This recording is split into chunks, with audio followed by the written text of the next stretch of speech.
सुल्तान नासिर जंग मार्केट में दुकान के ताले तोड़कर शाकर टेलर से लाखों रुपए मालियत का सामान चोरी कर लिया गया है। तो हमारे साथ दुकान के मालिक मौजूद हैं, हम इनसे बात करते हैं कि ये वारदात कैसे हुई। हाँ जी, किस तरह वारदात हुई? वारदात दुकान के ताले राती बंद करके गए सन। सुबह टाइम जो मैं आया वा इन्ना शटर उपर से ताले टुटे सन तो तकरीबन कोई 20,000 के करीब जोड़े कपड़े सिलाई हुए सन कस्टमर के वो सन।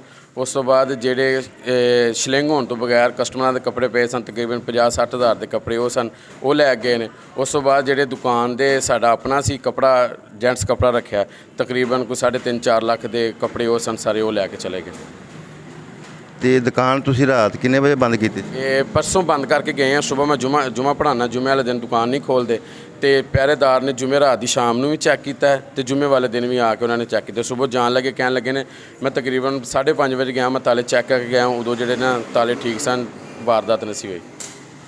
तो हुण तुसी कोई पुलिस ने इतला दी? तकरीबन 1.5 घंटा हो गया पुलिस को 2-3 कालां 15 ते कीतियां ने। उस तो बाद कॉल आई थाने तकरीबन 1.5 घंटा हो गया, अज तक कोई बंदा मुलाजम दुकान पर नहीं आया।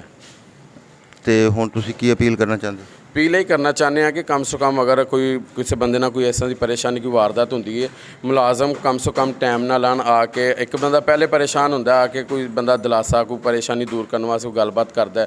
साड़ी यही अपील है कि साड़ा जो नुकसान होया है पूरा हो जाए नुकसान। सुल्तान नासिर जंग मार्केट के दुकानदार होर साडे नाल मौजूद ने, असीं उन्हां नाल भी गल करने आ कि वो की कहंदे ने। हाँ जी, तुसीं की कहंदे हो? तुसीं भी इत्थे दुकानदार हो? ਅਸੀਂ ਇਹ ਕਹਿੰਦੇ ਜਨਾਬ ਮੈਕਸਿਮਮ 1.5 ਘੰਟਾ ਹੋ ਗਿਆ 15 ਤੇ ਕਾਲ ਕੀਤੀ ਹੋਇਆ ਨੂੰ, ਹਜੇ ਤੱਕ ਕੋਈ ਰਿਸਪੌਂਸ ਨਹੀਂ ਮਿਲਿਆ। ਫਿਰ ਦੁਬਾਰਾ ਮੈਂ ਪੁਲਿਸ ਵਾਲਿਆਂ ਨੂੰ ਵੀ ਕੀਤਾ, ਮੁਹੱਰਰ ਨੂੰ ਵੀ ਫੋਨ ਕੀਤਾ, ਉਹ ਵੀ ਨਹੀਂ ਆਇਆ। ਦੁਬਾਰਾ 3 ਦਫਾ ਕਰ ਚੁੱਕੇ 15 ਤੇ ਕਾਲ, ਹਜੇ ਤੱਕ ਕੋਈ ਨਹੀਂ ਆਇਆ। ਅਸੀਂ ਆਪਣਾ ਹੱਕ ਲੈਣਾ ਚਾਹੁੰਦੇ ਹਾਂ ਜਿਹੜਾ ਸਾਡਾ ਨੁਕਸਾਨ ਹੋਇਆ।